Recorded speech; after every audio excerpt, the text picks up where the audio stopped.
Hello, everyone, and thank you for joining me for another restful episode of true, scary stories to help you fall asleep. Today, we're going to be reading stories of near-death experiences. I hope you enjoy them. But before we get into the stories, I do want to give a content warning for topics of self-harm, medical trauma, and gore. Viewer discretion is strongly advised. But with all that out of the way, without further ado, lay back, relax, and enjoy these true, scary stories.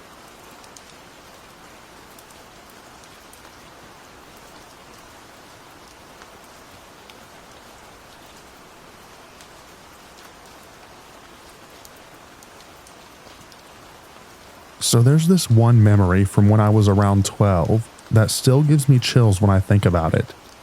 It was a family trip to an amusement park. You know, one of those days filled with excitement and anticipation. I was itching to try out this roller coaster, the kind that's short but crazy fast.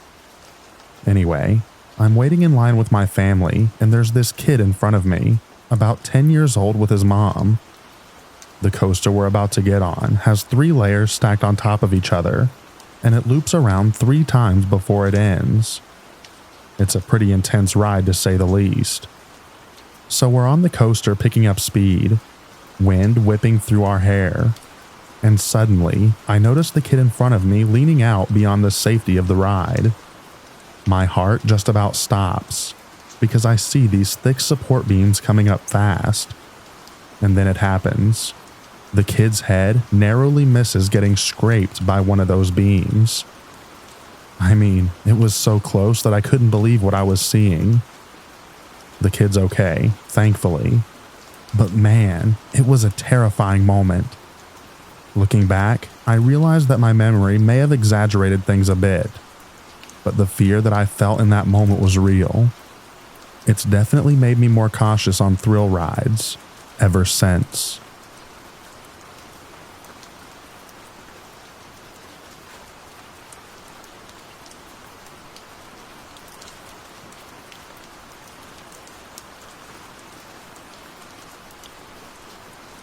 So this is technically a near-death/death experience, I guess. A hospital that I used to work at used mechanical compressors.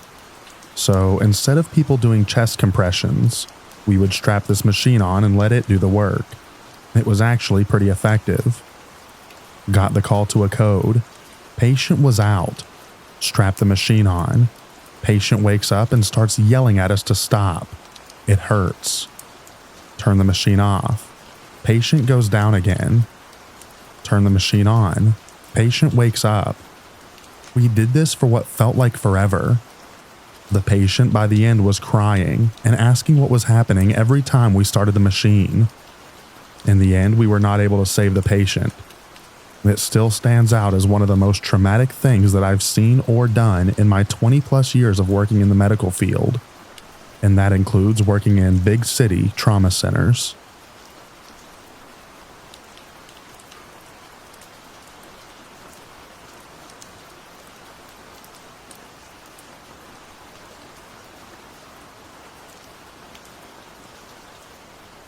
We coded a roughly 50-year-old lady in the ER for like 10 or 15 rounds once that was showing pulseless electrical activity, PEA, a rhythm where the heart is circulating almost no blood and essentially flatlining.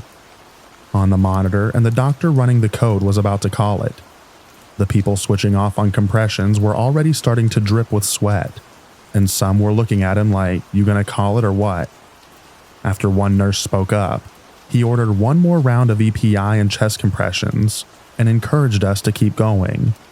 Probably already the longest code I had seen a doctor do without any reassuring results. Sure enough, she goes back into a normal sinus rhythm after this last round, and we stabilize and ship her to the ICU. 5 days later, she comes back through the ER to thank us, speaking in clear, coherent sentences. I've never been much more shocked by a patient experience than to see this woman wheel back through the ER, looking like she had a minor bad day, Not only did I expect her to make it out of the code, but I also didn't expect her to make it out of the ICU, as not many discharge. And when she did, I sure didn't expect her to have the energy to come back and visit us, to expect gratitude with no speech deficits, or difficulty forming cohesive thoughts. This particular doctor was usually quick to call codes that seemed to be going nowhere, so I'm not sure what made him do things differently this day. But he must have seen something that none of us did, and I'm glad that he did. I haven't talked to him in years, but maybe I'll reach out to him and ask now that I'm talking about it. Edit. I texted him and asked what made him run that code so many times, and he just simply said, "You just go off of your gut."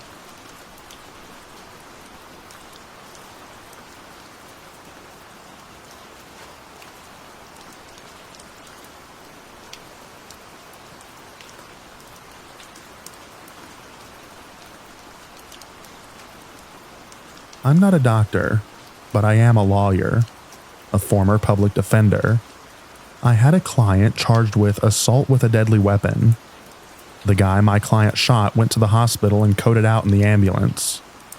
The ER doctor testifying at trial said a cop had accompanied the victim and EMS to the hospital.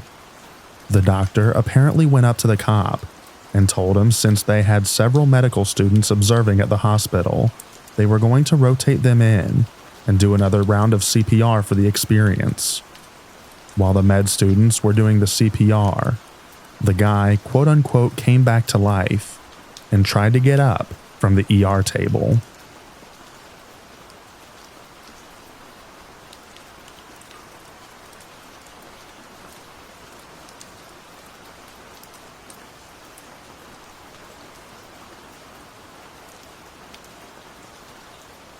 I'm the opposite here, but a nurse later told me that the look that I had on my face during this interaction was unlike anything he'd ever seen. I'm going to be vague about the specifics, but I had a fairly serious emergency operation that required me to be put firmly under for a good amount of time. Everything was happening very quickly around me, and the last thing that I remember is them wheeling me into the OR and telling me to count down from 10. I didn't make it to 1, as you'd expect. While under, I had a life-changing NDE that to this day I have feelings about. But that's not really the point. During it, I actually concluded that I had died and was comfortable in going on to whatever happens next, as the whole point of the near-death experience was to prepare me for the transition from life to life in a way that I'd specifically understand and be convinced by. Before I had the chance to transition in the way the near-death experience told me I would, I was jolted out of the experience in a way that I can only describe as what I imagine a big electronic device might feel, if it could, when being turned on after having its power off. I was like shocked back into reality, unexpectedly, and the pain was overwhelming. For a good 1 to 2 minutes, I couldn't move any of my limbs or speak, and I was just drooling on myself in a semi-upright position on the slab.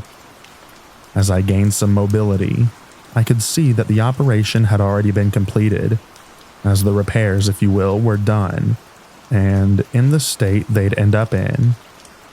The nurse came over to me and asked if I was ready to start the operation, which absolutely floored me.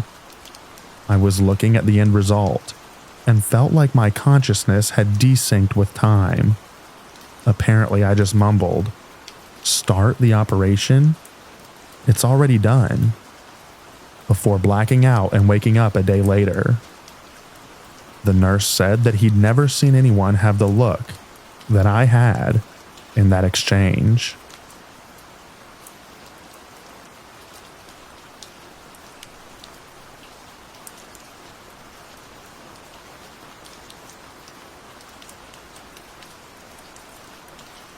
I attempted to unalive myself a few years ago by hanging myself with an extension cord. I had no pulse when the police arrived, but nobody is really sure how long I was up there. I was resuscitated in the ambulance, but was in a coma for a little under 2 weeks. Anyway, all I remember is a feeling similar to general anesthesia once I jumped off the table. But for the 5 seconds before it went black, I was in total panic and had a total change of heart from the confidence in my decision to end it seconds before. And then, it was just nothing, like a deep sleep. And when I finally awoke from the coma, it was like finally reaching the surface of the pool after diving too deep. I was in the same panic that I was immediately after I jumped from my table. Like I just blinked instead of being knocked out for 2 weeks. So to answer your question, I don't remember anything at all. It was like being in a deep, dreamless sleep. Perhaps if I had regained consciousness immediately after being resuscitated, I'd remember something more interesting. But yeah, nothing is about all that I can offer.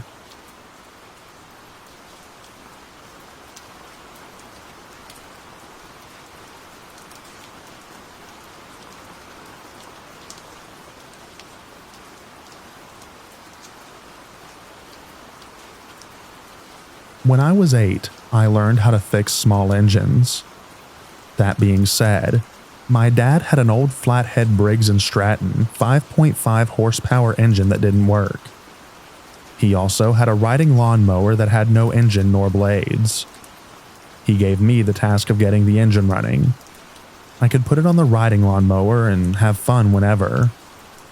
I was so anxious at school the next day. Well, that day I tore apart the motor and had it running by bedtime. The next day, we had the thing mounted and riding around. Flash forward a few weeks. Me and my older sister were out riding when my shoelace got caught on the back spindle. It pulled me off and was dragging me. Mind you, only going as fast as it would go. My sister stopped and went in reverse, which caused her to go right onto me. The chain and chain wheel caught my lower right back, ripping my skin open and pulling my large and small intestine out, severing my right lung, breaking my spine in 2 places, and shredding my right kidney. I felt the thing roll onto me and then everything went blank. Couldn't see, couldn't move, couldn't speak, nothing. No pain either.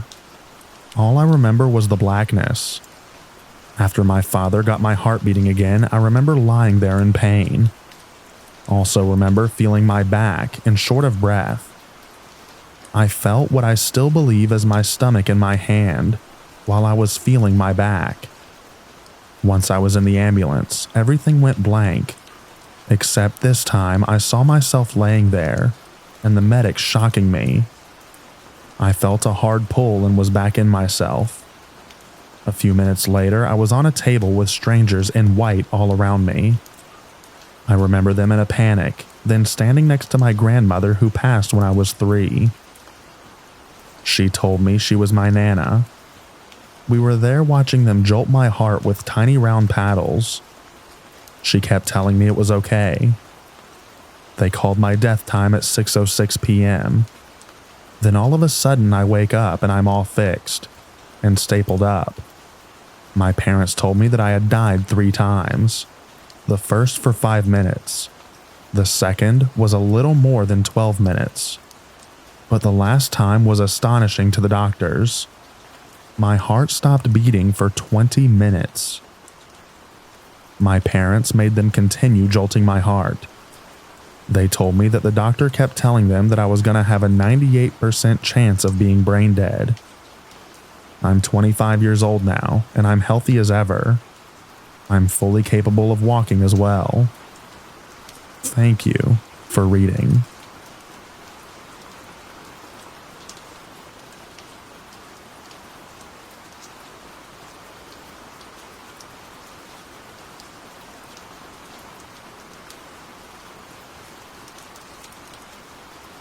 I was stabbed in the stomach with a fillet knife by my schizophrenic uncle when I was 15 years old. I remember freaking out, lying on the floor hyperventilating while I was bleeding out. I had tried to crawl up from my basement to phone 911, but I was so weak, and every time I moved, I started bleeding harder. I remember passing out and having the sensation like I was leaving a dark room and moving outside into the sun. I stopped panicking, and this feeling of pure contentment settled over me. I was floating over a garden where all of the plants were giving off light, and I could see a huge amorphous shape above me that was made up of every color in existence, including colors I have never seen before and couldn't possibly describe. The shape seemed familiar, like I was a part of it, and it was beckoning to me and filling me with pure ecstasy and understanding as I looked at it. Then a man who looked like an awful lot like Dream from the Sandman comics, which I was obsessed with at the time, walked over to me through the garden and told me that I couldn't go home yet, that it wasn't time. I started weeping, but I was filled with a feeling of understanding, like I knew that I had to go back, despite not wanting to. The man had tears streaming down his face, and he took my hand and led me back to my body, which was in an ambulance. My older brother had found me and called 911. 4 years later, I experienced a kind of weak flashback/replay of the feeling that I had while looking at the giant shape in the sky while I was on psilocybin mushrooms. It felt like I was intimately connected to every aspect of the universe, and that all things that could be known were understood intuitively in that state, like an all-encompassing answer to some divine question. But I couldn't put it into words or symbols of any sort. It was all so obvious in that moment. I felt omniscient and omnipresent, but it was a shadow of the feeling I had during my near-death experience. I didn't have any religion in my upbringing, and I've never been inclined to believe in any sort of organized spirituality. But those two experiences were so vivid and otherworldly that they have convinced me that there are dimensions to existence that are beyond our current ability to grasp in a tangible, scientific way. It felt like I had pressed my face up against some sort of veil and looked through a pinhole at something beyond imagining. People have told me that it was all just the simple product of brain chemistry, and that there is nothing spooky about my experience. But I honestly have trouble taking them seriously, because none of them had actually experienced anything like it. I challenge anyone to have an experience like this, and not come away highly skeptical about our current scientific worldview. There seems to be this undercurrent of feeling among some that we are rapidly approaching a comprehensive and objective view of reality, that science is in its twilight years, and that we are just tying up some loose ends. But my experience has led me to believe that the cosmos is much more mysterious than anyone but the most original thinkers are giving it credit for. Thank you for listening.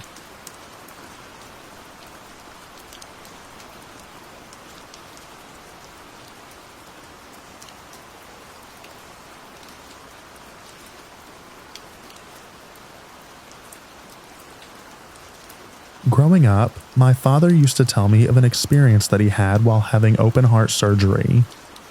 The doctors had to stop his heart for about 20 or 30 minutes while they inserted a mechanical valve into his heart.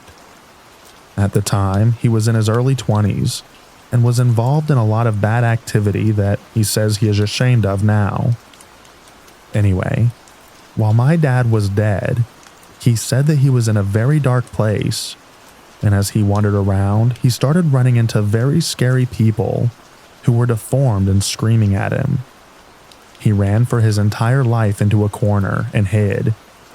And just before the people got to him, he looked up and saw his deceased grandmother reach her hand down and grab him.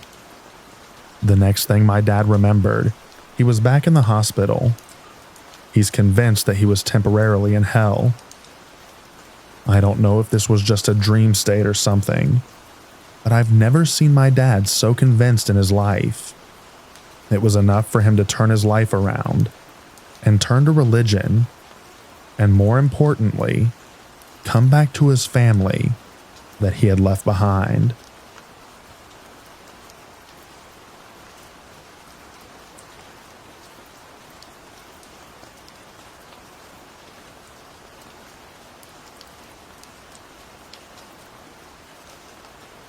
I saw a field with trees on both sides. I could see water.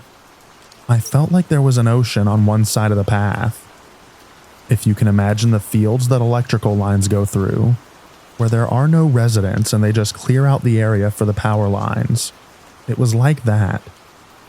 There was a tree in the middle and a well-worn path around it. I was walking that path. It looked like an oak tree.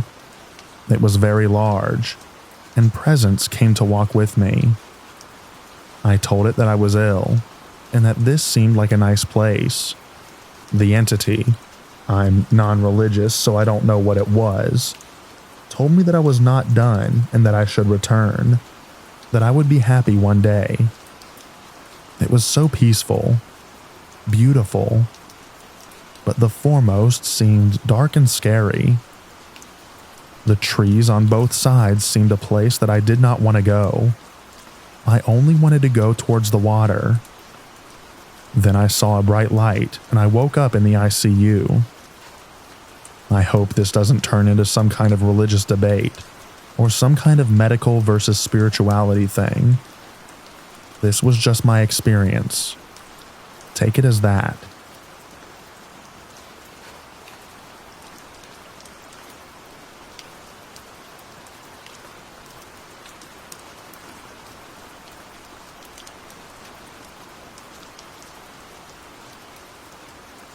My sister was shot while she was walking her dogs in our small town in Alaska. The bullet ricocheted around, piercing her bowels in 9 places. Even though we had one of the best Rhodes Scholar docs in the north at our ER, and the only flight out of town was miraculously minutes away from takeoff and held up to fly her to Anchorage, she bled out and died on the operating room table. She knows, because she vividly remembers everything that the surgeons said as she lied dead on the table. What she told me later is remarkable. She recalls drifting up and into a very bright light. She was no longer in pain and felt compelled to travel into the brilliance. It led to an amazing river. Seriously, the look on her face when she describes this place helps me realize that radiant, endless joy is not just a possibility, but an eventuality. She describes playing in a river that consisted of pure knowledge. Anything she ever wanted to know was at her fingertips. As she played in this amazing river, she could sense figures on the distant shore. They were our people, she explained. Our family, our animals, all waiting patiently for her to finish playing in the river and wade towards them on the shore. Though she was not ready to leave the marvelous river, she knew without being told that they would wait patiently and joyfully. But she never made it to the shore. As she was playing, an amazing thing happened. Seriously, people, if you could look and see the look on her face when she describes this next part, you would laugh for pure joy. A being approached her.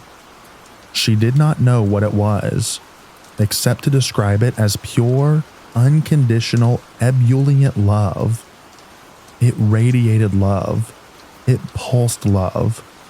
And all things diminished before the radiance of that love. The next part makes me chuckle a bit, even though that seems out of place. She said it spoke to her and said that she had to go back, that it wasn't her time. She said, like a little kid, but I don't want to. When she recounts this experience, she emphasizes that to be in proximity of that being is all there is. She describes it as a completion, a peace, a welcoming. To leave was incomprehensible. but to decline was also incomprehensible. She felt infused with a purpose. Very, very reluctantly, she returned to life. She is amazing. They patched her femoral artery and explained that the graft would eventually give. In all probability, she will die within minutes. Living with that sword of Damocles should be terrifying. No, to her, it's a promise that she will get to return. Life is what we're here to do, she explains. But after is sweet, benevolent, all-encompassing love.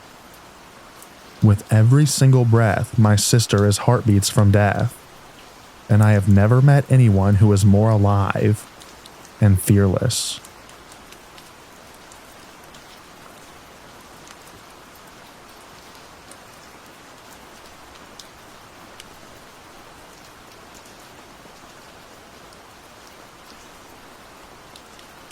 A man came and spoke to one of my classes this semester about his near-death experience, and it gave me great comfort, so I wanted to share it here.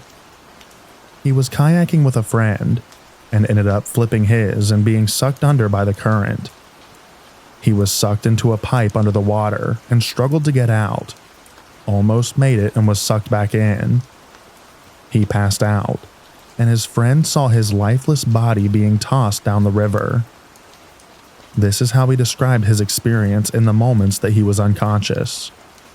He was in a dark place, almost like a cave, only the walls were soft and velvety. At the end of this cave was a beautiful kaleidoscope of colors. He made it sound similar to a stained glass window. And on the other side of this colored glass, dark figures were passing by. He said that all sense of time was lost, and it felt like his wife and kids would come join him at any minute. He said it was the most comforting and peaceful feeling he has ever experienced.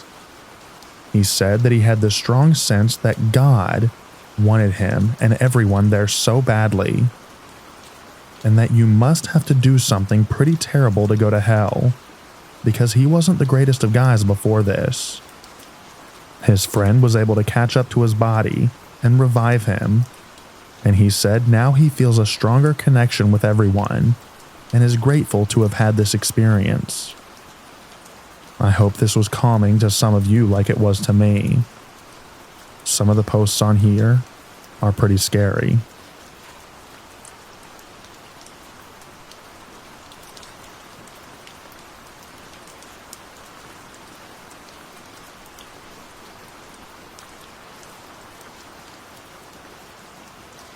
Many others on this thread have voiced similar occurrences, and from my studies in transcendental psychology, near-death experiences and the like, it is documented that there are commonalities that are documented from such experiences, so there is a lot of truth to be taken from these accounts. The following is my own. Just before my 18th birthday, during the summer after graduating high school, I was tearing around on a three-wheeler with friends. This old trike was not cared for by the owners, but I didn't know that, so I was doing my best to whiz around just as fast as the newer quads I was riding with. I broke off from the group and ended up hitting a slight bump and forcing the pins holding the front axle to the frame to shear in two, thus rendering the trike into two entirely separate pieces.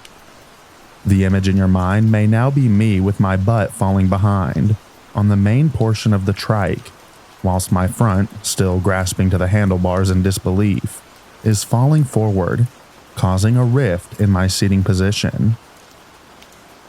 The handlebars bounced up and struck just below my voice box, effectively internally severing my trachea. I fell to the ground and was promptly run over by the back half of the trike, which broke my leg and ended up being the boring part of the story. In shock, I stood and tried to call for help, but as those of you paying attention may have surmised, I was unable to force air past my voice box due to the crushed and severed windpipe, and I eventually fell over into a more or less fetal position. When they found me and gathered around while waiting for the paramedics to arrive, It was a 15-minute chopper flight. I accepted my fate. I was about to die.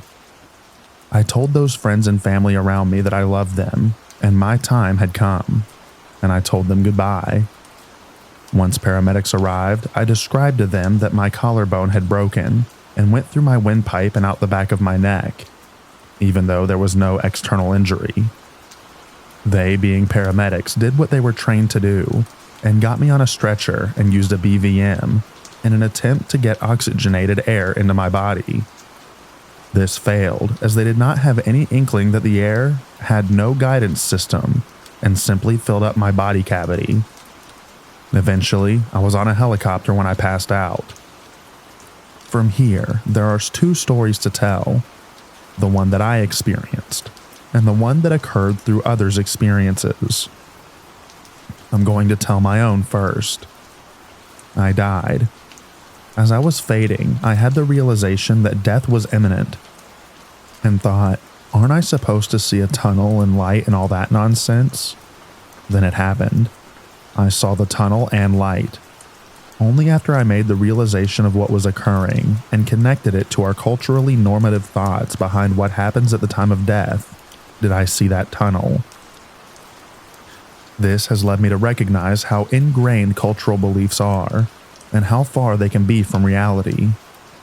Memory fades, but this has lasted vividly for many years since its occurrence. As has mentioned, the feeling of complete oneness with all of existence was my main perception. That the self is not me or I, but rather one as many or all as one. There is actually a Family Guy sketch where they're stuck in purgatory that gives a decent visual example, and it is simply white nothingness.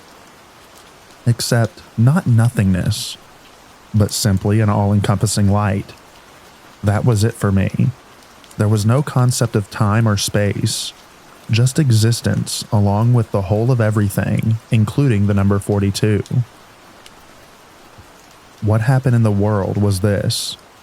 The chopper took me towards a large urban medical center, a 45-minute flight. But when the technicians realized that I wouldn't make it that far, they turned around and went to the small local hospital.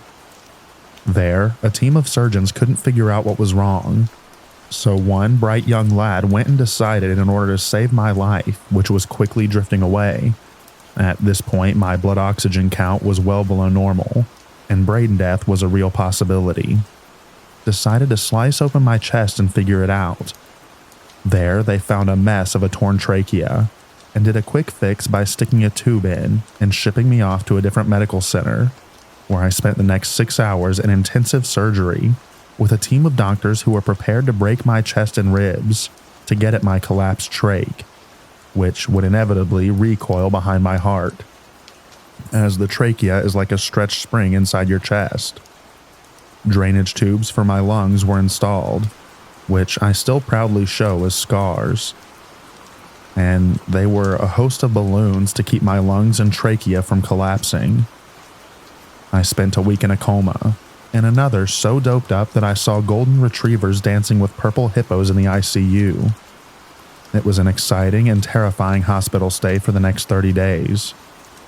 Since my family was told that I died, would be brain damaged, maybe a vegetable, etc., while I was asleep, you can understand that they were and still are some strong feelings regarding the incident.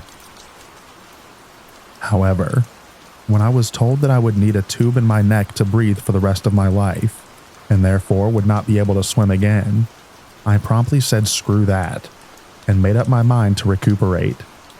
Although I was still high enough to wonder why I couldn't just swim backstroke and keep the tube out of the water. Within 12 months, I was competing in college nationals, and now I race Ironmans, always showing off my scars.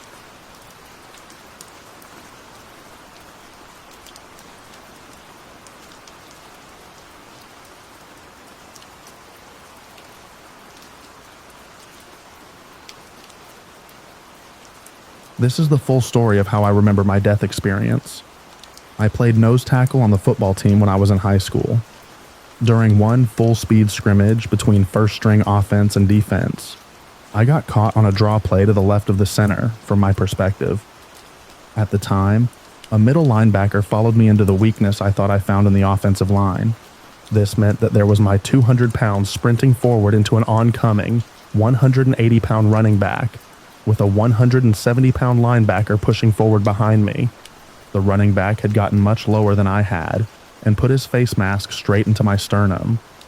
The combined force of the three of us on my chest led to a blunt force trauma of my heart. I immediately had chest pains, but thought I just had the wind knocked out of me. As I stumbled off the field, the head coach yelled at me to get back onto the field. I tried to respond but couldn't find the air to speak. I tried to remove my helmet, but couldn't find the strength to pry the snaps apart. I made it about 5 feet off of the field and collapsed. I laid there on my back for a few seconds before I remember my friends yelling for the trainer. I still couldn't breathe, and my chest felt like I was having an asthma attack from hell. A few moments later, a junior college-aged kid, the trainer, appeared over me. He took off my helmet and proceeded to ask me a ton of questions. I could barely speak my responses, and then maybe only a word at a time. This may seem odd, but I remember the coach called for a water break during the trainer's line of questioning. From several yards away, well too far to gauge the situation on his own, the coach asked the trainer how I was doing. The trainer said I was fine and just hyperventilating from an acute asthma attack. He asked his assistant to get my inhaler from his office. I laid there on my back with a chest pain that felt like an elephant was sitting on me, at the same time as a knife was cutting me in half. Life seemed to slow down, and everything felt like an eternity. The trainer's assistant returned with my inhaler, and they did their best to give me 2 pumps. I didn't respond to the medicine like the trainer thought I would, and he froze there kneeling over me. He kept repeating something to himself, but I couldn't hear it. My hearing was fading in and out, and I was only catching bits and pieces. The trainer and his assistant removed my shoulder pads and jersey. Maybe that would help me breathe better. Time seemed to slow down even more, and I felt like I was gulping for air. I had lost all sense of relativity. I don't remember what triggered it, but the trainer called my mom to ask her what she wanted him to do. After he relayed the situation to my mom, she asked him why he was calling her and why he hadn't called 911. I vaguely remember the panicked look on the trainer's face as he sort of asked and told the coach that he was calling 911. An eternity passed. The sky was blue. Forever came and went. I couldn't move. More blue sky. It got lonely. I couldn't see anyone anymore. Just sky. No sound. No air. I tried talking, but all that would come out was nonsense. Suddenly, there were paramedics. This is where my memory starts to get really spotty.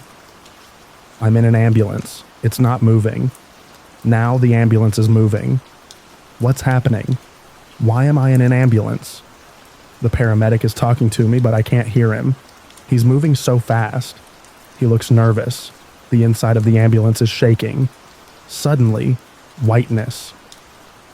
Where am I? So white and bright. Then dark.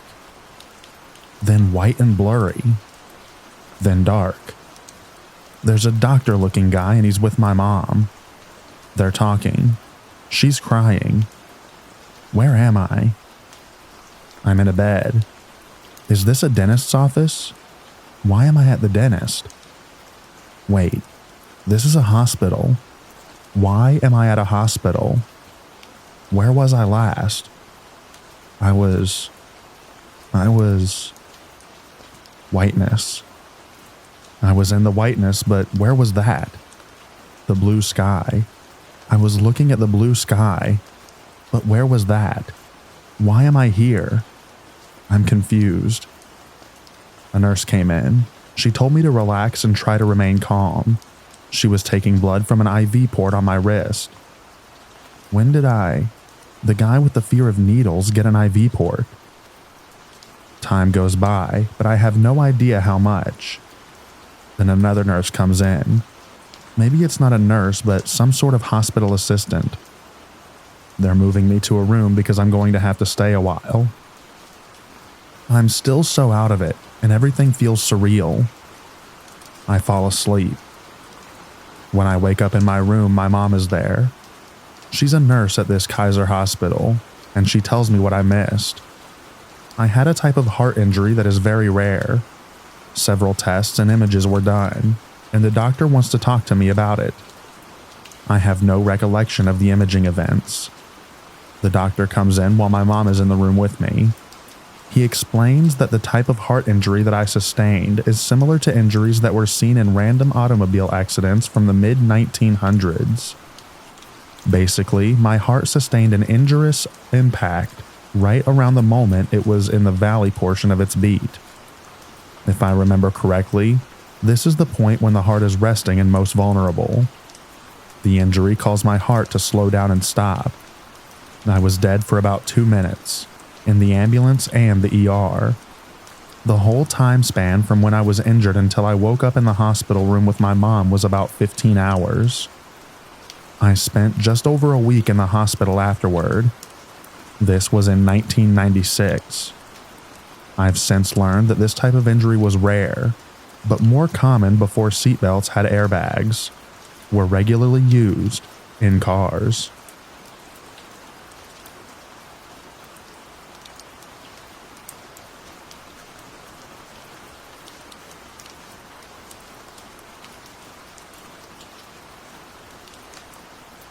My aunt had an experience like this when she was 18.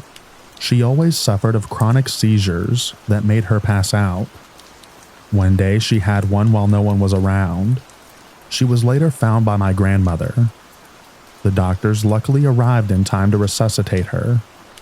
She explained that she was in the brightest, most peaceful hallway. She wandered aimlessly through it until she found a massive door closed on one end. She told my grandmother that she tried as hard as she could to open the door. Tapping, slamming, even kicking it would not allow the doors to break free. She looked back to see the back of the corridor gone, replaced with an emergency room. She was lying on a stretcher while multiple nurses and doctors were frantically working to revive her. She gave up on the door, turned around and led for the surgery room. She inevitably reached the room and re-entered her body. She passed away at the age of 42 about 9 months ago. Heart failure after multiple seizures. She left behind 2 young daughters and a husband. We like to think that the doors finally opened for her.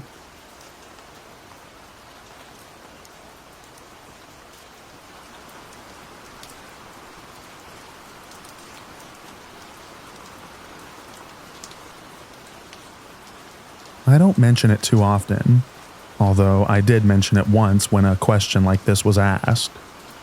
At first it's nothing. No sound, no wind, no light, no weight. It's like the weight of the world just disappears, and you're in the deep end of the pool just floating there. No matter how far you reach out, you can't grab anything. It isn't cold. It isn't hot. It isn't painful. It was absolute nothing, and it felt like I was there for a long time. After a while, there's a flash of light all around me. I felt a small tingle shoot down my body, and I don't know what happened, but I start falling. Like I suddenly just fell from some place up high. It's like when the school bully comes out of nowhere and just shoves you to the ground, or you trust fall onto someone and they don't catch you. It was a long fall. The light faded, and I was back into the deep end of the pool. After a while longer, I started to see images of myself. I heard nothing, and I only saw me. I don't remember what it was that I did, but it was something important. There's another flash and I can hear voices. Then it fades away again. I don't know exactly what happened, but I woke up in the hospital with my family next to me. The ambulance staff said that I suddenly woke up after they revived me and walked into the ambulance truck and went to sleep. The first thing I could say was that my Nana is proud of our family. I was 13 when this happened. Hit by a bus, killed on impact. I was dead for 6 minutes. They almost gave up on me. What was 6 minutes in real time felt longer for me. The weird thing is that I liked it. I felt at peace. There was nothing holding me back and no violence. It was just me, and I liked it that way.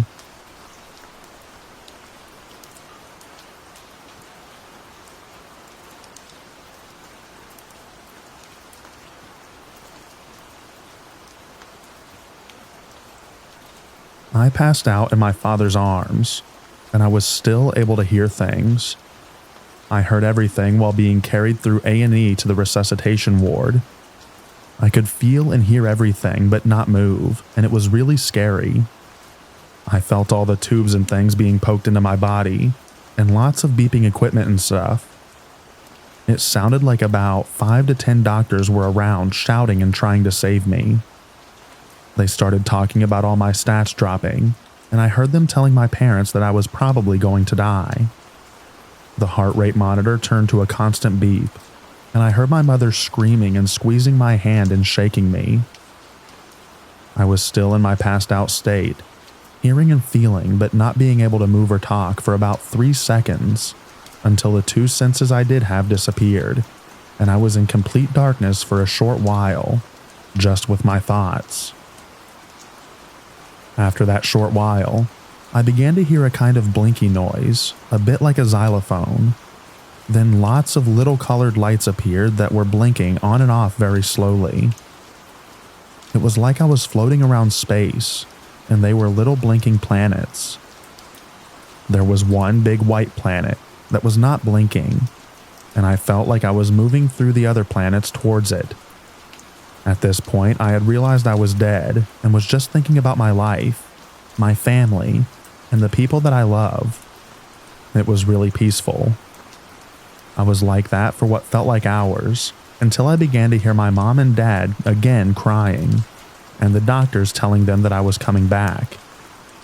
Then, the easiest way to explain how I got back to my body would be after you die on Battlefield 3, and you're in the menu choosing a class. Then you suddenly get resuscitated by someone else. That is pretty much exactly what it felt like. I was in my body for a short while in the passed out state again, hearing and feeling but no sight or movement, until I opened my eyes and saw my parents next to my bed. Then I started to laugh, and would have sat up to hug them, but I couldn't move because of all the things that I was plugged into. I ended up staying in the hospital for a week and a bit, and missed a few GCSE exams. Prologue. Turns out I have very acute asthma, and had been on a long bike ride the night before with my lonesome. I had a bit of a chesty cough, and didn't get any sleep that night due to much trouble breathing. I had just assumed that I had a chest infection. Not once did I associate it with asthma. My dad made me stay home from school that day, but he had to go to work, so I was by myself. I was having serious difficulty breathing and could not move to ring my mom. She ended up coming to see me, finding me in my bed unable to move. She immediately took me to the doctor's surgery, who said it was just a chest infection and gave me some antibiotics and said that it would fix itself. I went back home, still having a lot of difficulty breathing, and stayed there for a short while. My dad came home from work early for other reasons and found me suffocating on the floor. He immediately took me to the nearest hospital, and as he parked the car, my breathing was cut off entirely, which was the scariest moment of my entire life. I started to hit my dad because now I was truly suffocating. He ditched the car out of the front of the hospital and carried me in his arms. I passed out while he was running through reception.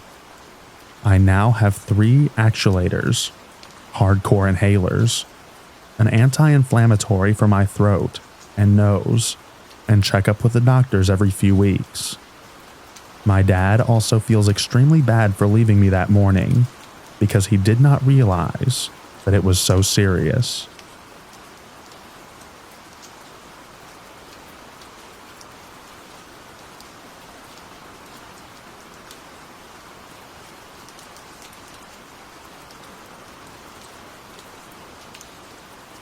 This'll probably get buried, but I was gone for a few minutes, and the going out was strangely similar to an Alex Gray painting. All of the things I had seen, like faces and landscapes, converged on themselves, creating tinier reflections of each other in endless ways, until they were so fragmented that everything went black. It was the most peaceful feeling in the world, or out of it, and I was disintegrated into nothing and everything. I don't know what or who gave me the signal, but at some point I was notified that if I didn't start breathing, I would stay there. The scary part is that I wanted to. I had never known such satisfaction and oneness, but the love of someone on the other side made me take that first breath. Coming back wasn't the same. It was just all at once. I was just there, confused and hollow feeling. I remember it rained and I cried. It was hard to adjust in my mind because I had never wanted to die before. But being there was so different than what I had thought it would be like. It's true, it was a blackness, but not because it was empty. It was black because there was so much detail and complexity that it was simple. It feels weird to describe now because I have since found a love in being a part of one thread in the blanket again. But I wanted to share because I always thought that it was odd that I remembered. My mom died on April Fool's Day in 1997. She was pronounced dead on arrival at the hospital due to internal bleeding. She said the last thing she remembered before the death dream was the piercing blue color of the paramedic's eyes. Then the dream came. She was on a golf course, and everyone she had ever met in her life was standing on the hills looking at her. There was a massive storm, and she held on to the nearest tree as her body was being shredded by this horrible, vicious storm. She said eventually the storm stopped. She collapsed in a heap on the ground and the sun came out, and then she came out of her coma. She was dead for a matter of minutes, and in a coma for 10 days.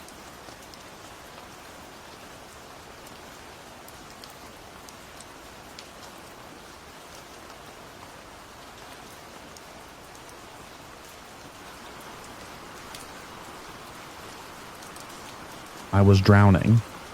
My high school friends and I got some inner tubes, some screwdrivers, and a bunch of rope and went rafting down a local river. We tied our inner tubes together so we wouldn't drift apart. After a couple minutes, it became clear that my tube, which was an inflatable crocodile pool toy, was leaking. But the river was pretty gentle, so we kept going. It stayed gentle until we got to the bridge. We didn't manage to get untangled in time, and our flotilla crashed right into a pillar. My inflatable crocodile and I were in the front. I hit it full force, then was pushed down when the rest of our fleet came crashing in. I went down. The river had been gentle, but there were currents around the pillars, and I couldn't get back up. My crocodile shot up and away from me. I was sucked down and it was very dark. I tried to use the pillar to reorient myself, but the water was pulling hard. This is when things get fuzzy. A friend reached down to try and save me. I nearly dragged her down. Everything was flailing and panic and dark. And then there was just the dark and peace. I remember the calm. I felt like I was in the belly of the sea, that I'd sunk under the world and somewhere better.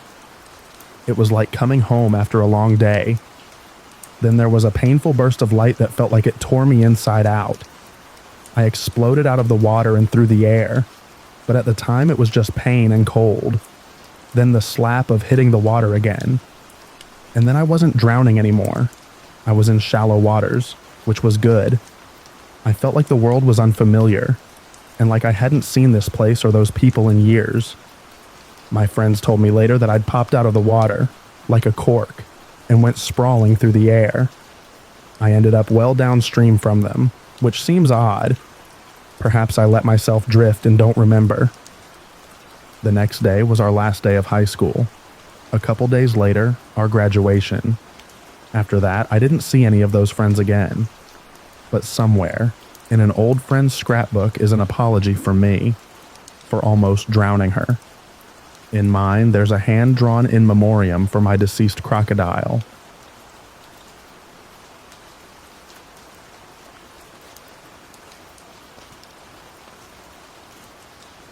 Thank you so much for listening to all of the stories in this video.